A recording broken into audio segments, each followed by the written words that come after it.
আমার বাসার কাজের মেয়েটি প্রতিদিন সোফায় ঘুমাতো আর গভীর রাতে চিৎকার করত। আমি তা আমার রুম থেকে শুনতে পেতাম, কিন্তু কাজের মেয়েটি সকালে স্বাভাবিক হয়ে যেত। আমি পরদিন রাতে আবার সেই চিৎকার শুনতে পেতাম। আমি অবাক হতাম সেই শব্দ শুনে।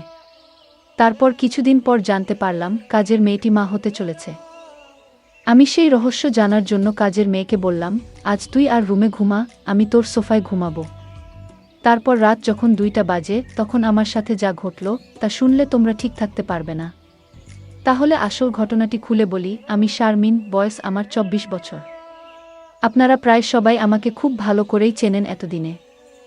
আমি আমার বেশ কিছু ঘটনা আপনাদের সাথে শেয়ার করেছি এর আগেও। আজ বলছি কিছুদিন আগের এক রোজার ঈদের রাতের কথা। আমার ড্রাইভারের নাম সৈকত, বয়স 40 বছরের মতো হবে। প্রায় 2 বছর ধরে ও আমাদের গাড়ি চালিয়ে আসছে। ওর আচার আর চালচলন একটু ভালো করে দেখলে যে কেউই বুঝে ফেলতে পারবে সে একটা খারাপ মানুষ। ওর বউ গ্রামের বাড়িতে থাকে সন্তানদের সাথে। সারা বছর ও ঢাকাতেই থাকে, আর শুধু পূজার সময় ছুটি নিয়ে বাড়িতে যায় কয়েক দিনের জন্য।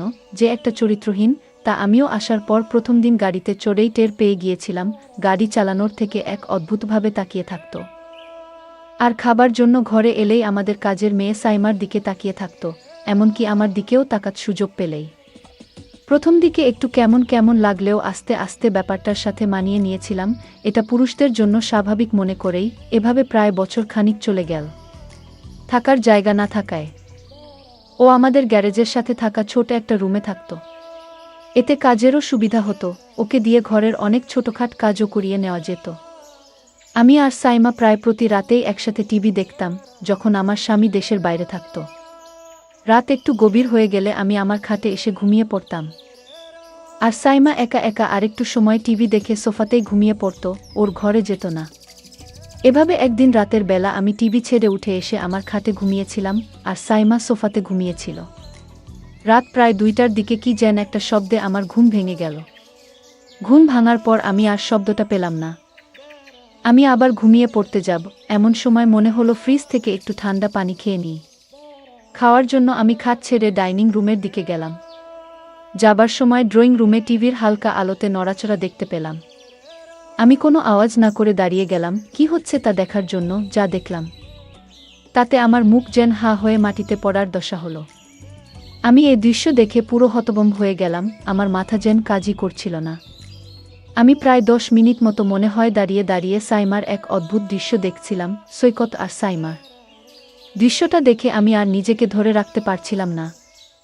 তাই কোনো কিছু করে বসার আগে তাড়াতাড়ি ওখান থেকে সরে এলাম, আর পানি খেয়ে কোনো শব্দ না করে আমার খাটে ফিরে গেলাম। আমি যা দেখেছিলাম সাইমা এমন করতে পারে, আমার কল্পনার বাইরে। আমি এসব কি দেখছি? সাইমা তাহলে সৈকতের সাথে? কি প্রতি রাতে? না, এটা কিছুতেই আমি মেনে নিতে পারছি না। কি হচ্ছে আমার ঘরে এসব? আমি জানতাম কাজের মেয়েটি অনেক ভালো ছিল। আজ তার দৃশ্য দেখে আমি নিজের চোখকে বিশ্বাস করতে পারছি না। আমি কাজের মেয়েটাকে জিজ্ঞেস করলাম, কতদিন ধরে চলছে? মাথা নিচু করে চুপ করে দাঁড়িয়ে রইল। আমি ওকে অভয় দিয়ে বললাম, ভয় পাস না, আমি তোকে কিছু বলছি না। কিন্তু সে যদি তোকে কিছু বলে তাহলে আমি ওকে পুলিশে দেব। সাইমা তখন হতাশ হয়ে বলল, না আপা, সৈকত আঙ্কেল আমাকে করে কিছু বলে নাই। আমি হিতো ওকে বলেছি আমরা প্রায় 2 মাস ধইরা আমাদের চলছে খুব। আমি ওর কথা শুনে অবাক হয়ে গেলাম। একটু পরে ওকে বললাম, কি বলছিস? তোর বাপের বয়সী একটা লোকের সাথে 2 মাস ধরে? ওকে তো তুই কাকা বলে ডাকিস, তার উপর ও আবার একজন হিন্দু। সাইমা আমার কথা শুনে পুরো চুপ মেরে গেল, মাথা নিচু করে দাঁড়িয়ে রইল। আমি বললাম, কি রে, কিছু বলছিস না কেন?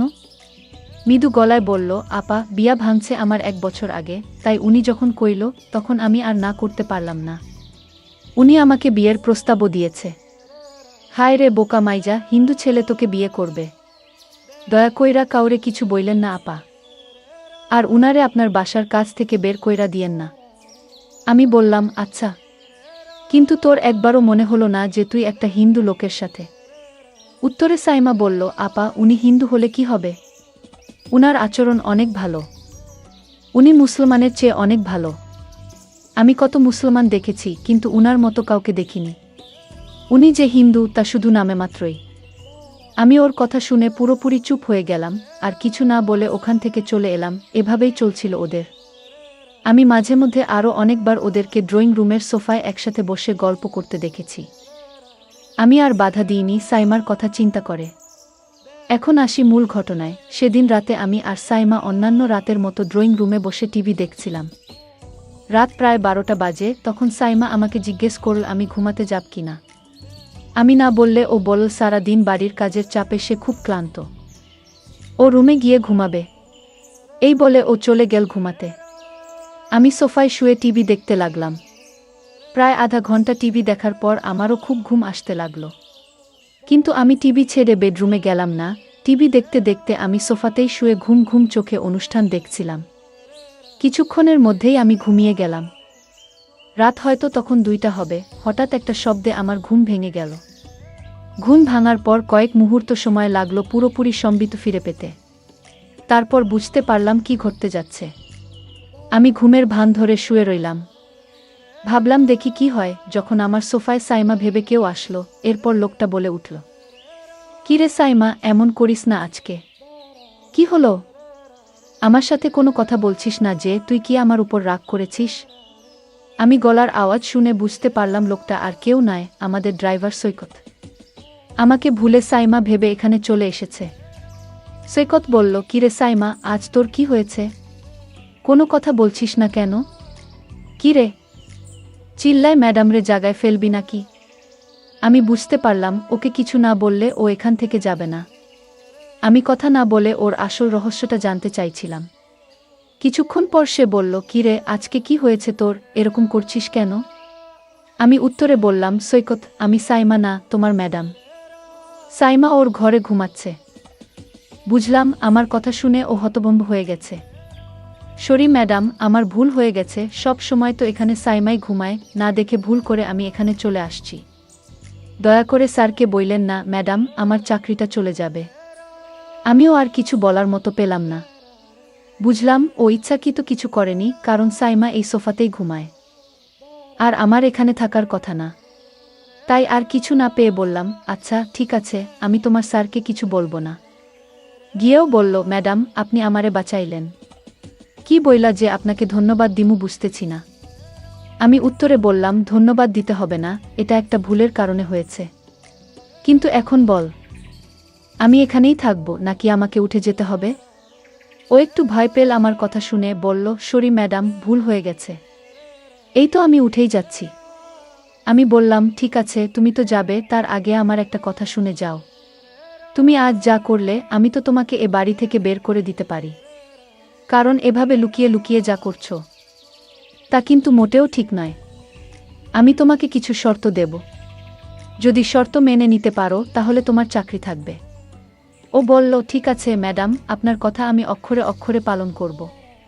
আপনি যা আদেশ করবেন তাই করব। আমার চাকরিটা খুব দরকার ম্যাডাম। আমি বললাম, তাহলে চলো এখান থেকে তোমার রুমে যাই। তারপর বলছি আমার শর্তগুলো।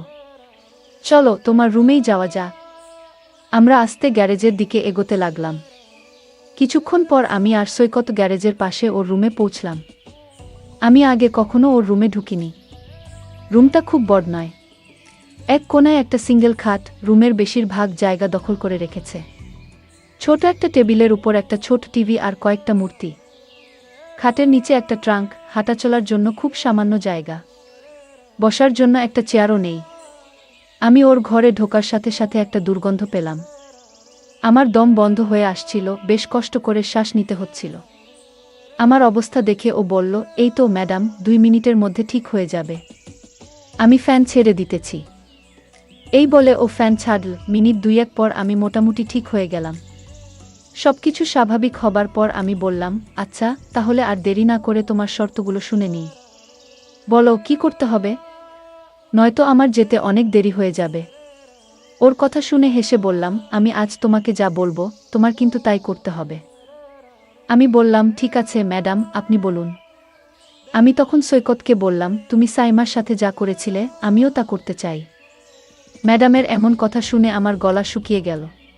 আমি বললাম, ম্যাডাম, আমি 1 গ্লাস ঠান্ডা পানি খেয়ে তারপর বলছি। তখন এক গ্লাস ঠান্ডা পানি খেয়ে বলল, ম্যাডাম, আপনি বলেছেন তা কোনোদিন সম্ভব না। কারণ আপনি একজন বড় লোকের মেয়ে আর আমি আপনার গাড়ির ড্রাইভার। আপনি একবার ভেবে দেখেছেন? আমি বললাম, সৈকত, তুমি যদি আমার কথা রাখো তাহলে আমি তোমাকে একটা পুরস্কার দেব, আর সেই পুরস্কার পেলে তুমি খুশি হবে। আশা করছি। ম্যাডাম, আপনার কথা কি আমি না রেখে পারি? আপনি যা বলবেন তাই হবে। ম্যাডাম তখন বলল, তাহলে দেরি করছো কেন? যাও, আমি এখন যা বলবো তাই করো। তুমি প্রথমে ঘরের জানালাটা বন্ধ করে দিয়ে আসো। আমি ম্যাডামের কথা শুনে অবাক হয়ে গেলাম। বললাম, ম্যাডাম, ঘরের জানালা খোলা রেখে কি বলা যায় না? ম্যাডাম তখন রাগ দেখিয়ে বলল, আমি যা বলছি তাই করো, অতিরিক্ত কথা বলবে না। আমি বাধ্য হয়ে জানালা বন্ধ করলাম। তারপর বললাম, এখন কি করতে হবে ম্যাডাম, বলুন। ম্যাডাম বলল, যাও, এবার দরজাটা বন্ধ করো। আমি বললাম, ম্যাডাম, কি বলছেন? বললাম, একদম চুপ। তুমি আমায় কথা দিয়েছ আমি যা বলবো তাই পালন করবে। এখন অত কথা বলছো কেন? আমি বললাম, ঠিক আছে ম্যাডাম, আপনি রাগ করবেন না, আমি বন্ধ করছি। আমি তখন হেসে হেসে বললাম, সৈকত, আমি জানি তুমি একজন ভালো মানুষ।